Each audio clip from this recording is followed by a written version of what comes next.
So now students, जिस तरह Telenor ने भी अपनी एक पेमेंट गेटवे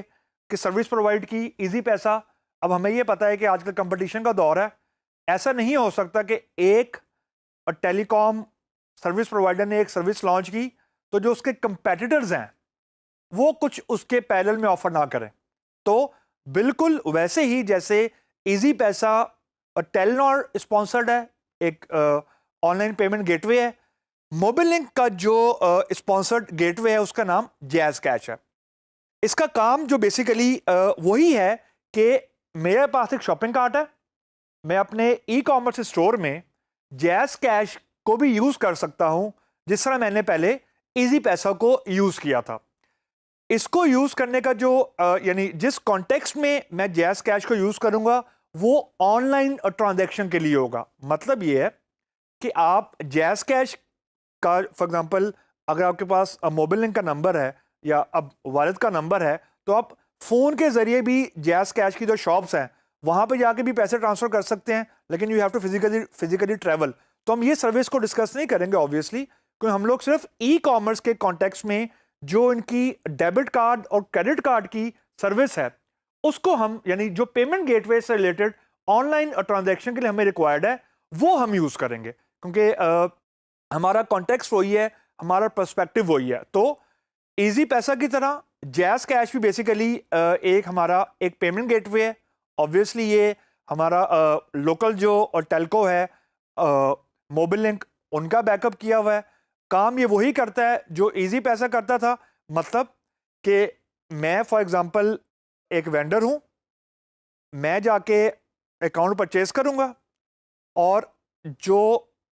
ऑनलाइन स्टोर है उसके ऊपर जहां और जैसे पहले मैंने ये देखा था कि जी इजी पैसा की सर्विस अवेलेबल है, बिल्कुल वैसे ही हमारे पास, हम अभी देखेंगे आगे जाके,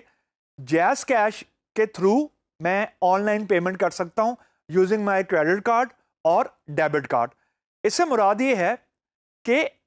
जहां मेरे पास सिर्फ पहले इजी पैसा था अवेलेबल ऑनलाइन पेमेंट के लिए वाया क्रेडिट कार्ड और वैलिड डेबिट कार्ड, अब उसके पैरेलल में मेरे पास एक और सर्विस आ गई जो मुझे वही फंक्शनैलिटी प्रोवाइड कर रही है जो मुझे इजी पैसा कर रही थी। मतलब मैं वेबसाइट पर जाऊंगा, वेंडर जो भी वेंडर होगा उसने अपना अकाउंट ओपन किया होगा और उसके जो अकाउंट है उस यानी उस अकाउंट में मैं अगर कोई चीज़ परचेज करता हूँ ऑनलाइन और मैं डेबिट कार्ड या क्रेडिट कार्ड के थ्रू पेमेंट करता हूँ तो मेरे जो पैसे हैं मेरे क्रेडिट कार्ड से डिडक्ट होके वेंडर के अकाउंट में आ जाएंगे। इससे मुराद ये है कि आप कोर में एक आइडिया समझ लें कि जब भी आप कोई सर्विस यूज़ करते हैं ऑनलाइन पेमेंट के लिए तो at the end of the day यानी जो चीज़ आपकी ऑनलाइन पेमेंट की सर्विस को ड्राइव कर रही होती है ना वो आपका बैंक अकाउंट होता है। मतलब हर सर्विस के साथ आपका एक बैंक अकाउंट आपका अटैच होता है। तो जो वेंडर है, जैसे फॉर एग्जाम्पल मैंने कोई चीज़ खरीदी और मैंने अपने क्रेडिट कार्ड से मेरे क्रेडिट कार्ड से पैसे डिडक्ट हुए और वेंडर के अकाउंट में ट्रांसफ़र हो गए। वेंडर के अकाउंट में ट्रांसफ़र होने से मुराद ये होती है कि जो वेंडर ने जैज़ कैश के साथ अपना जो भी बैंक अकाउंट नंबर एसोसिएट किया हुआ है उस बैंक अकाउंट में पैसे ट्रांसफ़र हो जाते हैं। तो वेंडर को कहीं जाना भी नहीं पड़ता और मुझे एज अ कस्टमर भी नहीं कहीं जाना पड़ता और ट्रांजैक्शन कंप्लीट हो जाती है। अदरवाइज अगर जैज़ कैश की दूसरी सर्विस देखें, यानी अगर आप जैज़ शॉप पे जाएं एसएमएस के ज़रिए ट्रांसफ़र करें तो वो आपको फिजिकली ट्रैवल करना पड़ता है, लेकिन वो क्योंकि हमारे पर्सपेक्टिव में नहीं है। जस्ट सिंपल ये सोचें, वेंडर एक बैंक अकाउंट अटैच करेगा जैज़ कैश के साथ और अपनी ऑनलाइन शॉप में इंटीग्रेट कर देगा जैज़ कैश को, और मैं एज अ एंड यूज़र जब भी शॉपिंग करूंगा तो मेरे पास इजी पैसा के अलावा जैज़ कैश की भी एक सर्विस अवेलेबल हो जाएगी जो मेरी क्रेडिट कार्ड और डेबिट कार्ड की ट्रांजैक्शन को अनेबल कर देगी।